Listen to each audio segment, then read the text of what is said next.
Is this like kind of a nice side effect of being locked up? Because we get like baby skin. Look, we got to find the silver linings. We got to find the silver linings. I'm so excited to have you on here today. I mean, this is our third one. You know, we've known each other for a long time. I know, how funny.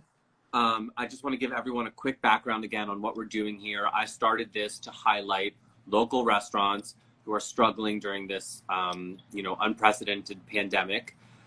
So each day I'm talking to a different amazing friend of mine, and we're highlighting a different restaurant here in Los Angeles, maybe to be expanded soon.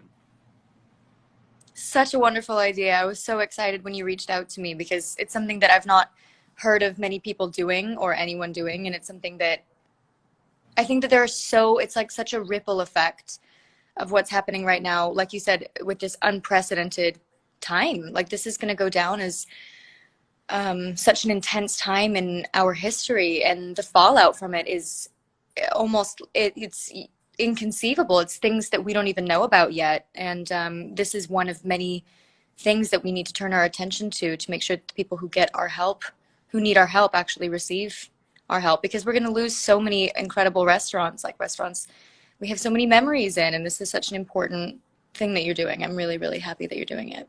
Thank you so much. I think, you know, the other thing I think is really important that I say every day is that, again, this journey is different for everyone. Everyone is in a different place. If ordering in takeout or delivery is not something that you can do right now, that's okay. But if it is somewhere that, you know, you can help, this is a great way to help people stay employed, to keep the lights on, and really help a lot of people who are hurting. Definitely. So wait, let's you don't know what we've sent you today. Do you have the No. Do you have the bag? Oh yeah, I have the bags. Okay, I so have 2 massive bags. today's restaurant, guys, is Mastro's, which if you're from LA or you know anything about LA, this is an institution here. It's iconic. It's been around for over 50 years.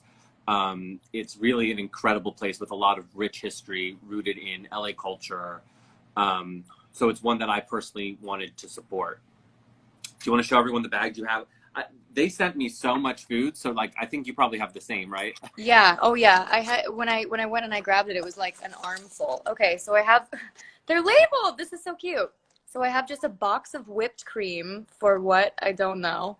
I think that's for you and Tommy later. Okay, great. I'll save that. I'll put that to the side. And then I have truffle butter mushrooms, asparagus steamed / sauteed, 1 pound baked potato. 1 pound baked potato. Can we open that? What is yeah, that? I was just about to say, can I open this? By the way, I just want to shout out Patrick, who's the general manager, who's a dear friend of mine. I know he's working tirelessly to keep the lights on. And he sent me a personal note saying that his daughters, Ava, Stella, Capri, and Mila, are big fans of yours. So just wanted to shout them out. Ava, Stella, Capri, and Mia? Mila. Mila. Okay. Ava, Stella, Capri, and Mila. Sending all my love. Thank you so much for this incredible food. You guys, this is dense. This is very heavy. Okay, wait. Okay. Oh, Mastro's signature butter cake sorbet. So, I think what it is in each box is what's highlighted. Yeah. Oh, got it. Okay, so I have a massive box of mushrooms for my 1 pound potato. King salmon twin lobster. Ooh, that sounds amazing. Oh my gosh. Wow, you guys. Which one is this? Let's see. This is the king lobster. Oh, is this the lobster? Hold on, For guys. sure. I just gotta show you. I know, I have to show you my massive lobster. Oh my gosh. And look at this presentation. So good. Wow, truly beautiful. Wait, how do you like your lobster? Should we try that first, or what do you want to try first? Yeah, let's try the lobster first. Do you put the lemon on it? Are you like a lemon person? Oh yeah, definitely a lemon person. I'm not a lemon person. I like salt. Really? Salt on your lobster? Depends. But I'm more of like a salt or dip in mayo or dip in like some kind of sauce. I'm not a big lemon person. Really, I really like lemon. I didn't used to. I don't know what it is about it. I just like the way that it makes seafood taste. It gives it like this kind of freshness, but it's clearly seasoned with like a bunch of incredible I You don't know. I excited? don't Can we know. just like dig Yeah, in? let's try it. I know. I'm like, do I have the right utensils for this? Wow. I love that we're having the same meal. I didn't know I that know, was a this part is of it. so cute. It's our virtual meal. Our little date. This looks so good. Hold on. You guys. Mmm. I have to get like a big piece. Wow, I've not had lobster in like over a year. Okay. Same. Oh my god, it's so good, right? Oh my god. Can we just like show that lobster pan? It's like actually so amazing. It's insane. Like people have no idea. Like you guys. I mean, I don't know. Do you guys want to see this? This is unreal. It's amazing. This is like the most perfectly cooked and seasoned lobster I think I've ever had. It's so I've good. also never been so bougie to have lobster be delivered to my house. I I feel know. very bougie. Today's a bougie day. Not every day's been bougie, but today, you know what? I wanted to surprise you because I love you so much. I love you. You're so kind to me. No, I mean, so literally, like, look, I've known you forever. I'm sure a lot of people here have known you forever, but not everyone has. So I just want to hear a little bit about, like, how did you begin? What was the start for you of this business for you? Where did you come from? First of all, if you just saw an arm swipe up into frame, that was my cat, who's very into this idea of this meal right now. Where did I start? I mean, one of my very first films I made was actually where I met you. Funny enough, you get yourself away from the lobster. I met you on the set of Barely Lethal, right? Yes. And you were taking photos. We were in like somebody's backyard or something, and you had this really nifty camera, and it was white. And I remember being like, "Ooh, I want one of those." What was that camera? Do you remember what I'm talking about? Yeah, I think it was a Sam's. I don't think they make them anymore. It was like, No. but it was like the cool thing at the time. This was like 7 or 8 years ago. This And- was like, And it was like a Samsung camera, and you could send it right to your phone. yeah. Or could you print it from it? Maybe. No, I maybe never it just had the had- printer, but you might have been who able knows? to. It was very fancy, and I remember being like, "Wow, this guy's really fancy." And you were taking photos of us and taking photos just all around the set, and that was our meet-iversary. I'm sure if we looked it up, we could have an actual date. But that was one of my first films. It was one of my first films outside of Disney. But I got my start. I don't know. I mean, it's kind of like one of those classic, just like slow snowball Hollywood things. Like I came to LA, with a dream, and my mother, who's always a big part of making anything happen for their child's career. And I just was hell-bent on being an actor, and I really loved film, and I really loved music, and I found myself doing TV and music, and yeah, I guess the very first thing that I did was I did a series of episodic guest roles to get my feet wet, and then I booked Disney pretty early on. And that's, I mean, yeah, I don't know. It was kind of like everything happened at once, but it was definitely something that I felt like I always said that you have to go in with no backup plan, because if you have a backup plan, you will give up, because it is such a tough industry and you get so much rejection at different levels. Like it doesn't actually, it's like once you break in, the rejection doesn't stop. It's like, it's quite a tough industry just to even be in. I'm sure that you feel the same. Like, even though we're in different professions within this industry can be quite just like a task to be a part of every day. Absolutely. I mean, it's so funny. So was Liv and Maddie your first thing? Technically, I did a movie called Cloud9 for the Disney Channel Okay, got it. before that. I don't know why in my brain I always thought you did Broadway first, because I know you've done Broadway.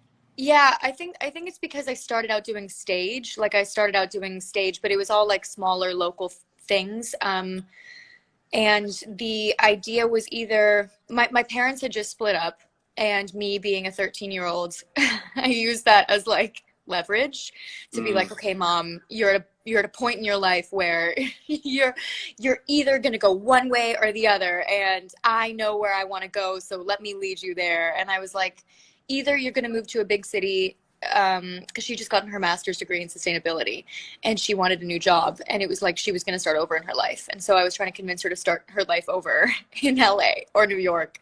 And basically we decided on LA.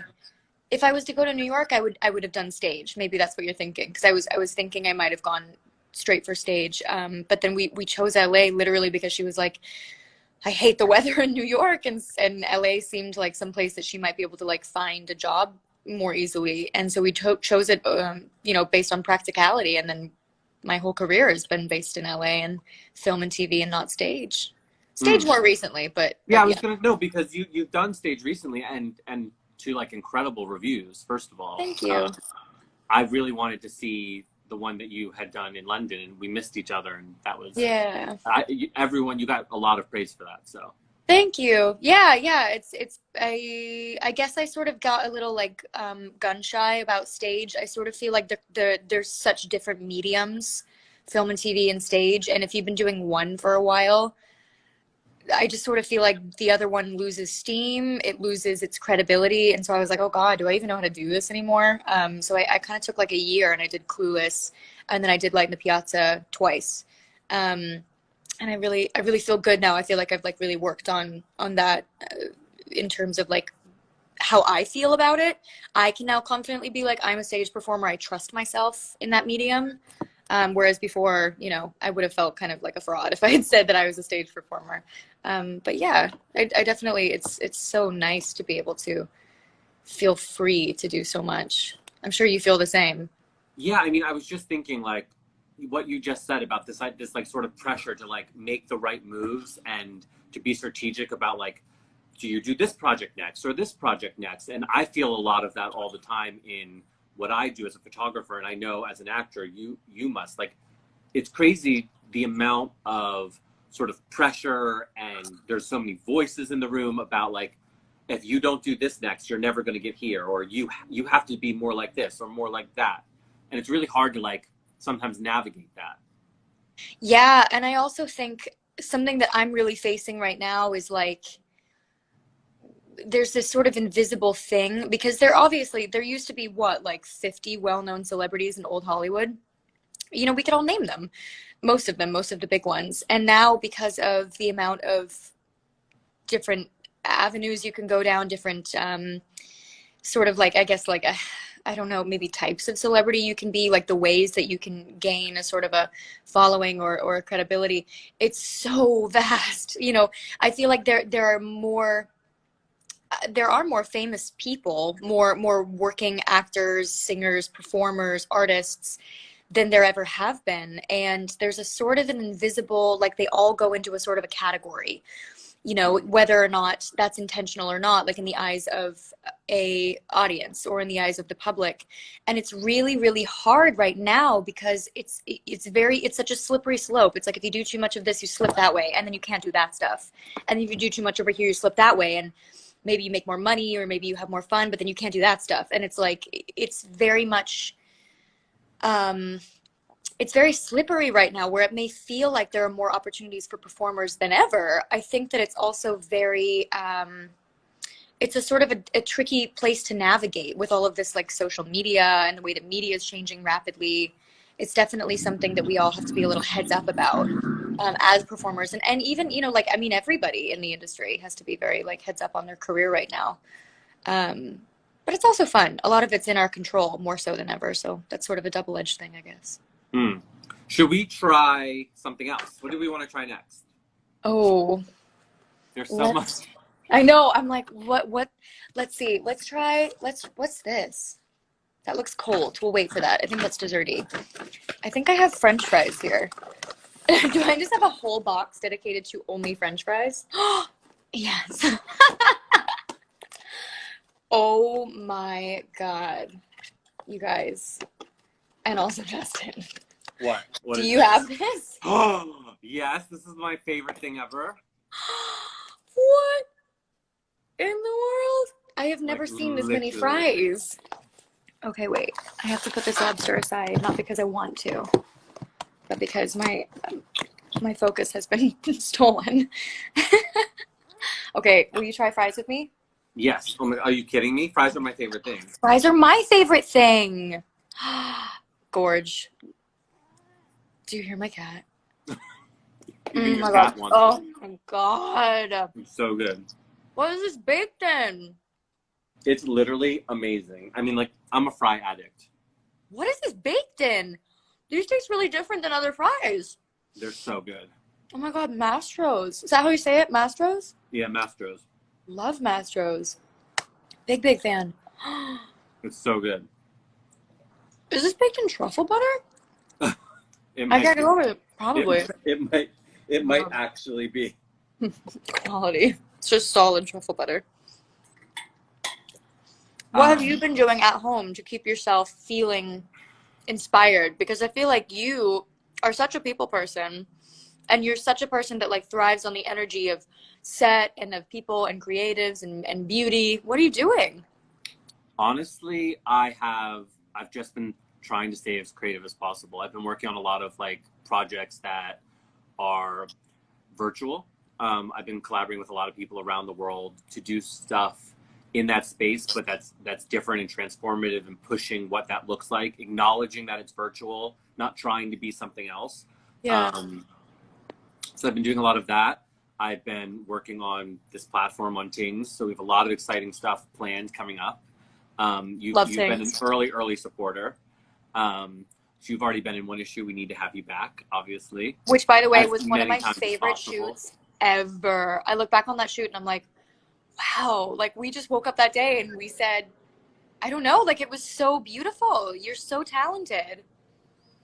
Thank you. Mm. No, it's all you. Stop. It's all you. Thank you. You know, I was also thinking back to, because you mentioned Barely Lethal. That's where we first met, which is crazy. And like, what a group that cast was, and like what that group has become. I mean, from yourself and Sophie Turner and Haley Steinfeld and Jessica Alba, Samuel L. Jackson. I mean, obviously Samuel and Jessica were already big superstars, right, but the three of you have become such superstars in the past, well, I don't know, was it 6 years, 7 years? I mean, it's insane. Like, do you still ever see anyone from that? Or you know, I actually haven't seen Sophie Turner since like the day we wrapped, which is really funny. I know, how funny. I love her so much. She's so funny. I mean, obviously, like I said, I haven't seen her since then, but like I just think as a person, she's so lovely, so normal, so down to earth, so like strange and like through and through, like just a really, really good person overall. She's I love her. I love her. And then I have seen Haley a couple times because, you know, she's done some things like she's had some like we've been at the same events, we've been like, you know, introducing some people or something like that. But it's always been pretty brief, but I've texted her a few times. I mean, she's killing it, right? She's amazing. I'm trying to think if I've seen anybody else from that. I mean, you've probably seen Jamie and Kyle, right? Yeah, I've seen Kyle. It's so funny that was like it was such a weird, like at the time we had no idea how different.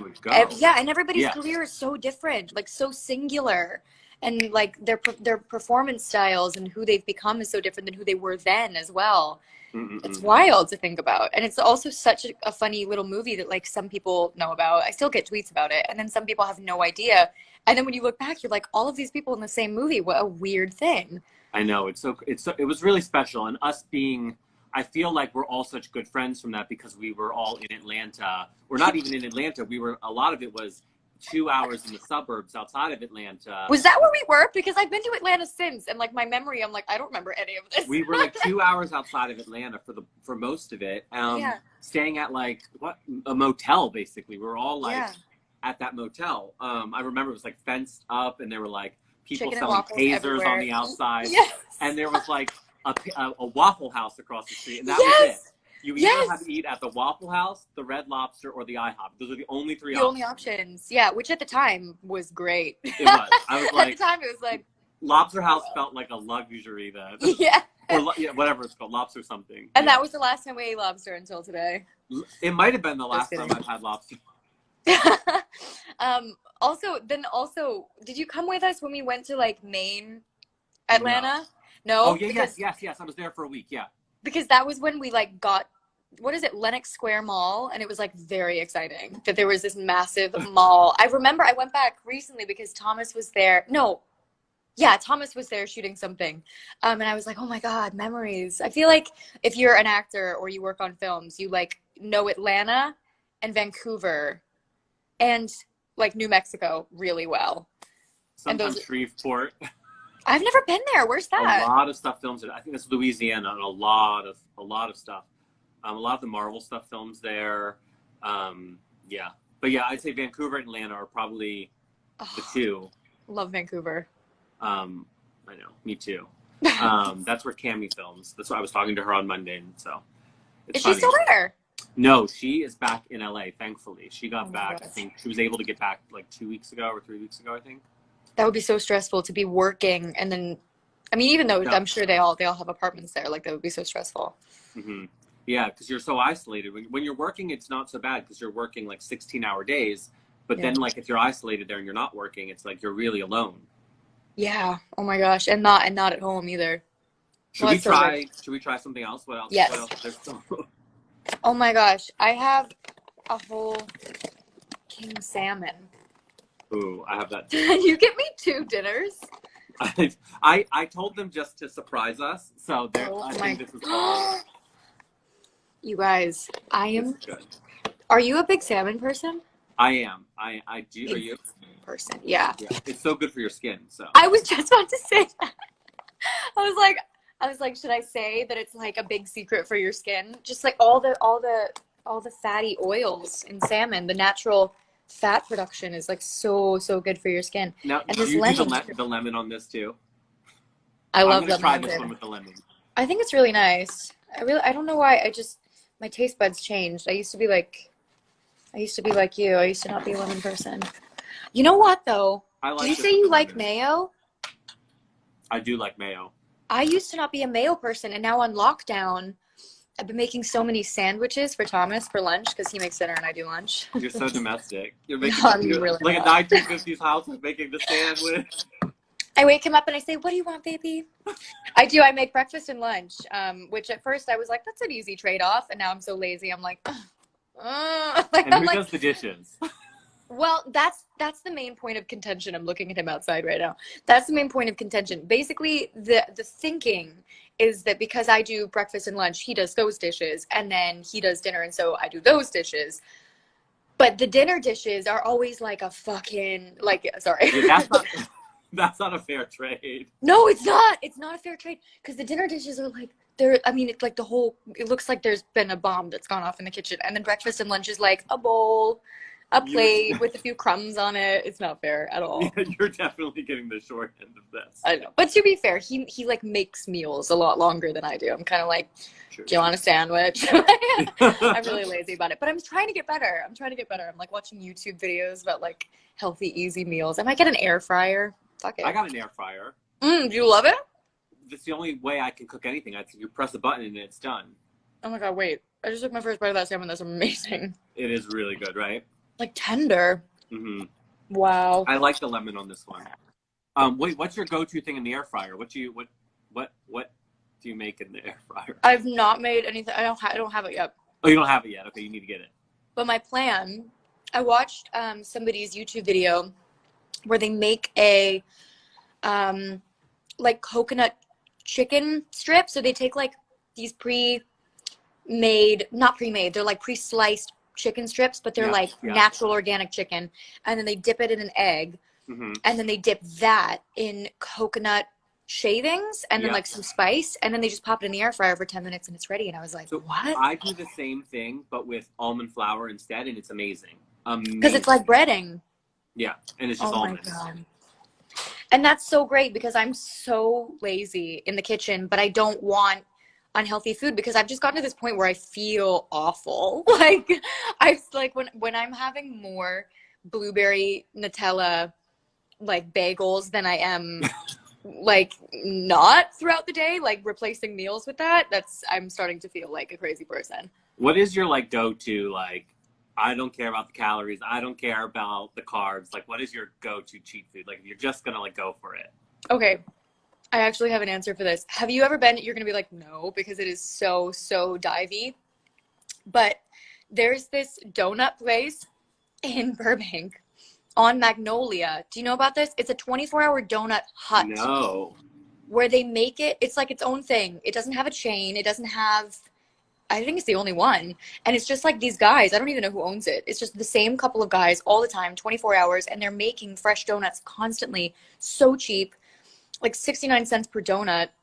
And you show up and you get like a dozen of them, and they are the nicest donuts you've ever had. I can't even explain it. Like there's something about, like, I don't know what they do, but the What's freshness. your favorite kind of donut? Honestly, they're so good that their donuts, like glazed, Oh, plain glazed. Same. I just like plain glazed. Yeah, plain My glazed. favorite donut is this place. Have you heard of Donut Friend? No. It's downtown. I Postmate it. It's so bad. But it's literally You don't want to go to downtown? it's vegan, first of all, but it's like you cannot tell the difference between that and Krispy Kreme, and if you can, the difference is that theirs is even better. Like it doesn't taste like one of those vegan, like cakey, weird donuts. It's not like heavy. No, it's like fully fried in sugar, like it's amazing, but no dairy. It's incredible. And they do all these weird things too, like they have all weird flavors too, and then they have just the classic. They're amazing. You're blowing my mind. I'm gonna send you a box. Let's support them. Yeah, they're amazing too. Yeah. I was gonna say, shout out to all of our favorite donut places. Everybody, please continue to order donuts. No, but we have a couple times. Wait, let's look at some of these fan questions because they're like piling up, and I feel like we should give someone. Most of them are fan compliments to you. Aww. Okay, let's see. This is a good question. What was your first reaction when you got your part in Descendants? Actually, that's so crazy because I was on the set of Barely Lethal when I got the part in Descendants. So that's really weird. I was 17 and I was in the crafty. We were having lunch, which at the time it was like 9 p.m., like really late lunch. Because if you start filming really late, or you have to do a night shoot, oftentimes we'll have lunch anytime, like any time, 6 hours after we start, 6 to 8 hours. And so we were having it at like 9 or 10 p.m. and it was pouring rain, and I was in this tent and I got a phone call from an unknown number, which almost always at the time meant it was Disney Channel. I wasn't cool enough to have anybody's phone number at the time. They were like super covert about it. They were like, you don't get to know who's calling, or how to contact us.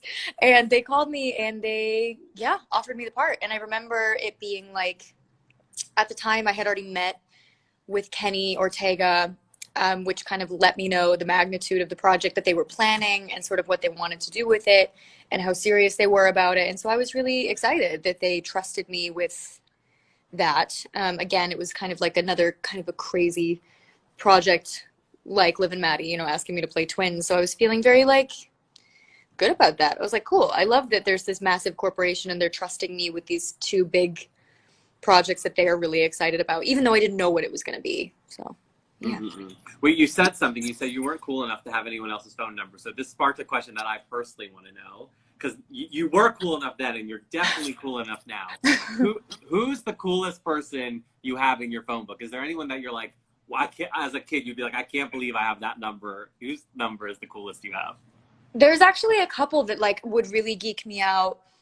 I just recently became like weirdly friends with Amy Adams. Okay, I love and well, that's amazing. Amy Adams, and I was freaking out because she asked me to do a couple of basically we've been working together on a couple like charity initiatives, but she wanted to talk to me one day and I was like panicking. I was like, oh my god, I was coconut oil in my hair and I was like, Amy Adams, don't look at me. And she FaceTimed me and we ended up talking for like 40 minutes about just like life, and she's the nicest person alive. And I guess I didn't know what to expect because she's such a, it's like it's not like her personality is really like, I mean, she's a person, right? It's not like blasted all over the internet. She's the nicest person ever. And then I also would really geek out obviously about Kristen Chenoweth, but also Adam Sandler. I love Adam Sandler. Yeah, so Adam really once drove me on a golf cart around the lot where Happy Madison is, and I will never forget that. I was geeking out. That was cool. Iconic, truly Yeah, iconic, he's iconic. He is. and such a And good so is Amy. guy. I mean, those are some cool. Okay, you definitely winning. I You're was, cool. yeah, I definitely, I was, yeah, that was a very pinch me moment. Wait, here's a question. What is your favorite Starbucks drink? I'm so boring. I just get, well, so what I normally get is a venti iced cold brew with light ice. Because if I get loads of ice, I'm kind of like, you're dripping me on my coffee. So I ask for like very little ice so that I get more caffeine. It's really bad for you. I shouldn't have as much caffeine as I do. But if I'm gonna like get fancy, I have a venti skinny vanilla latte with an ad shot and soy milk. And soy milk I don't think is great for you in big amounts, but every once in a while I'll have some. And only skinny just means that the vanilla syrup is sugar free.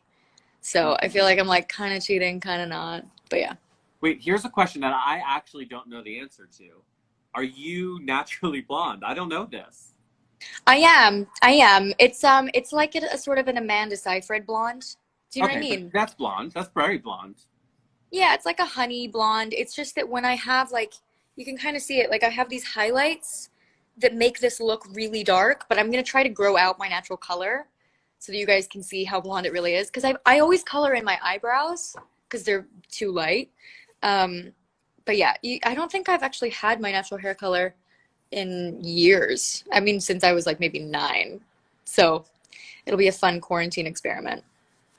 I mean, well, Amanda Seyfried's hair color is stunning, so it's going to be stunning, and you're stunning.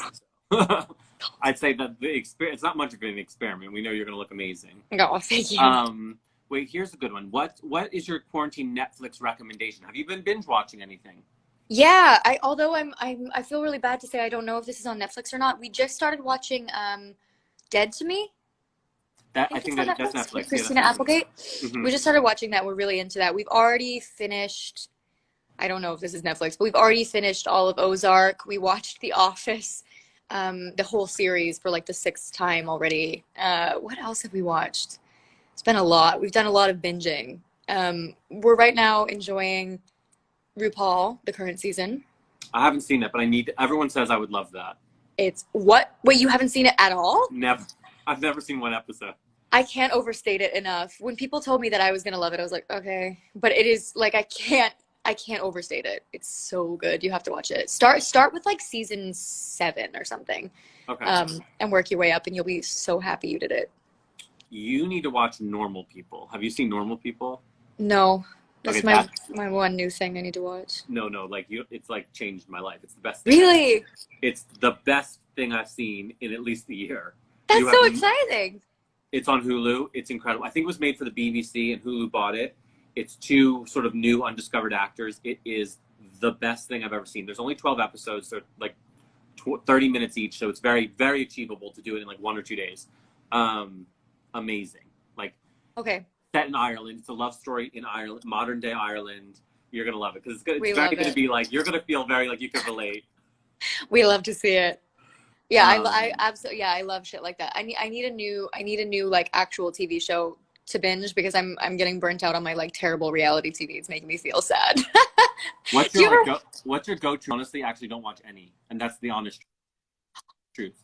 So I need a good recommendation. Okay, if you don't watch any, oh, there are so many good ones. 90 Day Fiance is great. It's about people who are on 90-day visas, and like with the show films them like with the intent to get married, and the couples are. You just have to watch it for yourself. It's a very entertaining, like in-depth look at a sort of a funny process. But I don't know. Like if you don't watch any reality TV, I feel like things like Love Island aren't going to be great.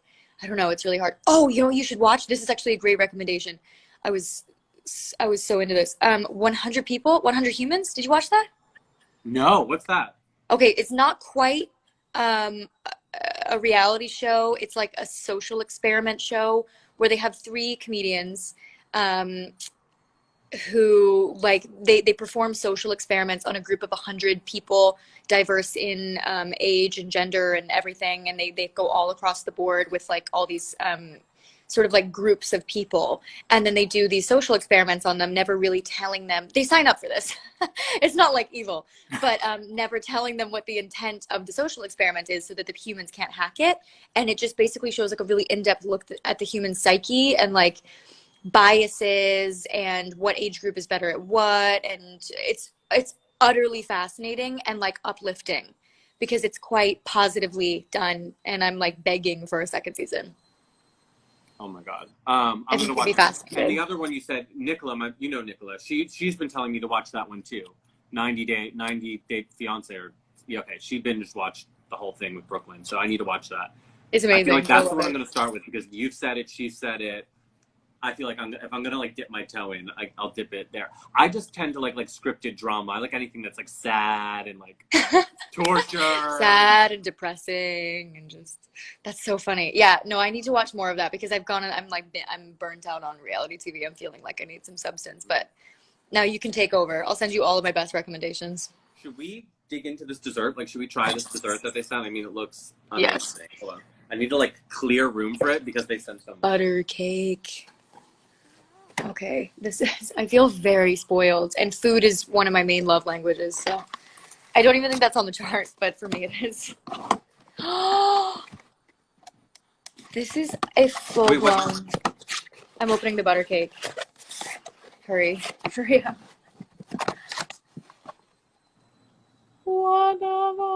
That's big. Wow. That's epic. I have never even heard of a butter cake. But this is now, wow. It smells like honey, and it just looks like solidified sugar. It's really good. Wait, people love when we drip things on things, so let's show them. Let's show them the drip. Hold on. Okay. People love when we drip things on things. Oh, this is hard to do. Yeah, it doesn't. Oh, there we go. I got it. Oh, Ooh. yeah. Wow. What is this? I don't know, but it smells Ooh. like what I imagine heaven to smell like. Yeah, this is like, oh my god, and it's so thick. I don't even know if we could consider that a syrup. It's like a. It's like. It's like its own thing. Yeah, it's its own. It's its own dessert. Okay, Oh wait, I'm going straight for the center. I don't even know what I have no expectation for how this is gonna taste because I can't tell. What? It's really good. That. That's really, really good. Oh my god, what is that? This is amazing, and I'm Mastro. I'm more of a salty person than a sweet person, but this I could that's. But amazing. it's got salt in it. It's like salted on the top. Yeah, it's so good. Whoa, it's like a cheesecake. It's like a cakey bread. Yeah, it has that like the savoriness of like a salty cheese with bread, and it's amazing. But maybe, oh my gosh, maybe that's the butter. Maybe there's like a solid stick of butter in here for sure. Here's a really good question. No, that's not a really good. Someone said, "Do you play basketball?" That's a random question. Get to the real details. Does she play basketball? The people want to know. I don't. What are you have tattoos? Someone's saying, "What are your tattoos?" I didn't even know you have tattoos. Do you? What? Yeah, I have 11. You have 11 tattoos. Which one's your favorite? Which one's your favorite? That's really hard. That's really hard. I don't know. They're all things that I got because they really like meant a lot. So I don't know if I have a favorite. I mean, I got this one for Cameron. Everybody knows that it is a homage to his Wielding Peace campaign, in which Cameron was attempting to show people holding things in the way that you would hold a firearm, but with peaceful things in their place as well, to encourage healthier outlets than gun violence for youths and just for everyone everywhere as well, just sort of like a promotion of peace. That was the main thing he was working on before he passed, and so I really wanted to get something that not only to me signified Cameron, but that Cameron would feel good about, you know, like like a sort of a honestly, I put thought into it, but I knew that I wanted it to be something that he felt like was a continuation of his work, something that he was doing now, something that wasn't just for me, but was also for him. So that's definitely one of my favorites. I also got this one right here that says "Candy is dandy," and it's my dad always used to have me say this thing. I don't remember who the quote is by, and everybody's gonna be mad at me for that, but I only know it is something my dad used to say, where he would go, candy is dandy, but liquor is quicker. And so he'd have me go to like That's different cute. adults that would be really scandalized by that when I was like 3 years old. And I just knew that I'd never had a tattoo for my dad, and he passed so long ago. And I knew that I wanted to,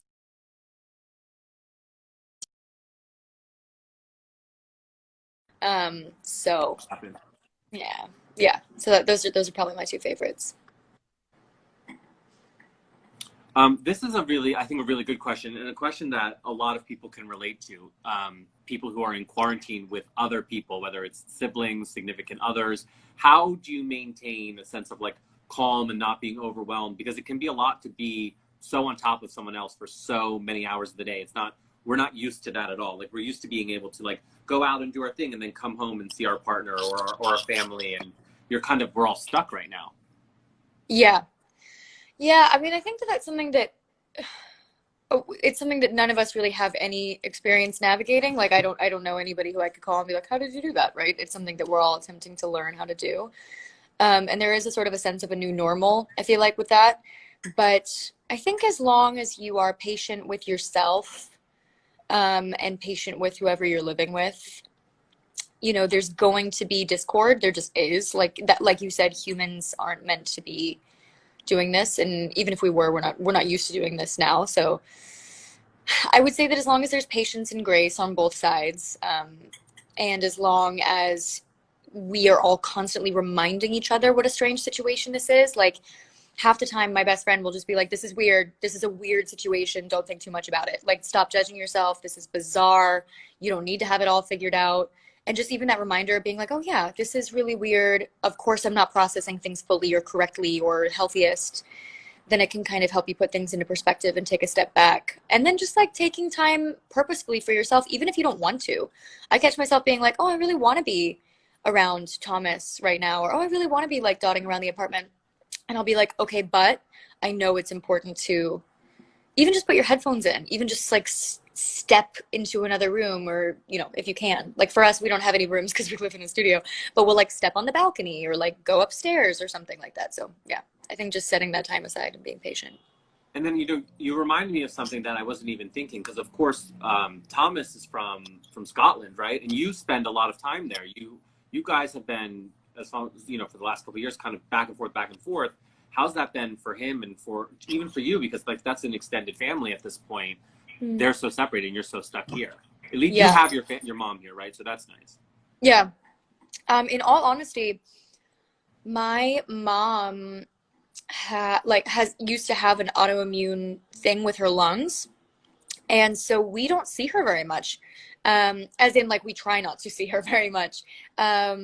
So I think that it was a bit of like a tough decision. Like when we first quarantined, he had just driven all the way to New Mexico to come like get me, so I didn't have to get on a plane. And he drove me all the way That's back so to LA. romantic, by the way. So sweet. I know. Such a sweetheart. And we took like a little extra couple days to road trip back, through Arizona, which was, oh my God, it was amazing. And through Vegas. And we took like some detours. But we got back home and it was like, what do you do? Like, his family is obviously far away. And what about the travel ban? And what about, on the way, are you going to pick anything up? Are you going to come back and get your family sick? And then what if you can't get back into the States? It was something that we had to think about. And I think we just made the decision that it probably was safer to like both be here, just for like literally like spreading reasons. Like just maybe don't travel, maybe don't get on 3 connecting flights. Uh, Especially if you don't know if you're picking it up along the way, especially if you're not someone who is symptomatic. But it wasn't really something that was like super, super thought out. It was something we had to think about really quickly. So yeah, it's hard for him. I think it's hard for anyone who's stuck and not really able to see their family. And I think he's just, I mean, I don't want to speak for him, but I think he's just managing. He's really in a lot of contact with them. We do like quizzes every week. This is quite a British thing. Do you ever do this? Like a family quiz or like a pub what's quiz? fun? Not with my American family, but I did this with a lot of my British friends. How fun. They were like, "Do you want to do this quiz with us?" And we did this online virtual quiz. It was so fun. I beat them, by the way. Oh my God, how fun is it? It's like something that we don't have here, that then when you start doing it, you're like, why don't we do this? It's so fun. But what was weird was, I can't remember the name of it, but it was actually an American app that they all play, and I had never heard of. Really? And it was a quiz app? It was a quiz app. It's an American app, because a lot of the questions were like about stuff that we would know and they would not know, like presidents and stuff. But they all play it there, and their whole group of friends plays it, and I had never heard of it, so it must be way more popular there. Yeah, it's quite a normal thing. I actually, people in the UK think it's just like everywhere. I had to be like, no, Americans don't do this. But yeah, we've been doing like quizzes every week. So somebody will come up with the answers. This week it's our turn, and it's like a fun way to feel connected. But yeah, he's been here for a while anyway, so he knows how to keep in contact with his family there. But yeah. So just a last few final fun rapid fire questions that I know people are dying. I've seen a lot of repeat questions. So one, what is your favorite movie? Oh, Pan's Labyrinth or The Elephant Man or Down with Love with Ewan McGregor and Renee Zellweger. Classic. Look it up. Yeah. Favorite song of the moment. What are you listening to on repeat right now? Oh, that's really hard. I feel like Working for the Weekend. Who's that by? Everybody's working for the weekend. I've been downloading all these. I could just hear you sing all day. Ooh. Stop. Got chills. No, but I downloaded a bunch of old songs, so it's nothing current. And this is one I saw a lot of. What is your favorite song to sing? That's really hard. I don't know. Musical theater is hard to sing, so I like to do that. But also, I've been really enjoying I love singing Ariana Grande stuff because it's like quite fun. Like her music's quite. Which one's your favorite? I don't know. Maybe like the night, like or like, or I can't think of anything. I don't know. I mean, I love all of her songs. It's like anything else. Like if something seems like hard to sing, it's like more fun to sing for a singer. So I just picked the hardest. I love No Tears Left to Cry. Class. I love that. And God Is a Woman. Oh yeah, good one. I love that one. I just feel like it's so. Bang Bang by Nicki Minaj and Ari and Jessie J. What a good song. That one's a classic. That one will live on. That's a banger. That's a banger. That might be my favorite. Sorry, I know this is going on and on, but this just, I want to know this. What are some of your favorite like British, Scottish terms, slangs you picked up? Because I have so many. I spent a lot of time there too. Good one. Well, when I first heard Thomas say "we," I was like, "What?" Because in America, obviously, that means like pee, and so I was like, "Why do you say that every 3 seconds?" But now I say it all the time, and I can't hear it. Like just a wee bit of coffee, a wee bit of that. Go over there, pop for a wee shop or something like that. I think that's pretty like in there. Class. When you say like class, it means like something's great. It's like, oh yeah, that's class. Yeah, that's class. It's hard because if you just say them all the time, you can't like think of them. Why? What do you say? I love, obviously ting. That I picked that up there. I mean, it's originally Jamaican, but it's really British. You know, it's become British street slang, and I use that ever. Like he's a ting, she's a ting. You know, so obviously. Oh yeah, tidy. If someone's good, like, oh yeah, she's tidy. You look tidy. Or peng. Peng is quite a London thing, isn't it? Yeah. I'm trying to think some other ones. I mean, Thomas just very quietly in the background went peng. Hi, Thomas. Can you hear us? Hi. Toady. Calling Toady. Like what? Do you know Toady? No, what's that one? Toady means like little. Like, oh, she's a toty wee thing. She's I think toty. it's a Scottish one. I've never heard that. It might be Scottish. That sounds Scottish. That sounds very Scottish. You're like, that's not real. And I address people like babe. Hey, babe. Like they use babe a lot. Babes. Which was so weird for me before I had British friends, and now I call everyone babe when I call like. When I first met Thomas and he first came to the set in Vancouver, he was calling everybody babes. And all the girls were like, what? And you're probably like, excuse me? Yeah, we were like, we don't know you. And we didn't realize it was like so normal. It's so funny now thinking back. Yeah, same thing. When people used to be like, hey, babe, I'm like, I don't know you like that. I don't know you like that, actually. Yeah. Are you flirting with me or what's happening? Am I liking it? Anyway, Dove, thank you so much for being a part of this. Yeah, Guys, thank you so much. you're going to be able to watch this for 24 hours. Dove's going to put it on her live story thing. I'm going to put it on our live story thing. Thank you for tuning in. Thank you for supporting, you know, local restaurants. I can't wait till we can like have a meal together at one. Yes, I know. Thank you so much, Dove. I love you. Thank you so much for having me. Mwah. I'll Dream. see you soon in person, hopefully. Love you. Love you. I think you have to end, or do I have to end it? Oh, yeah.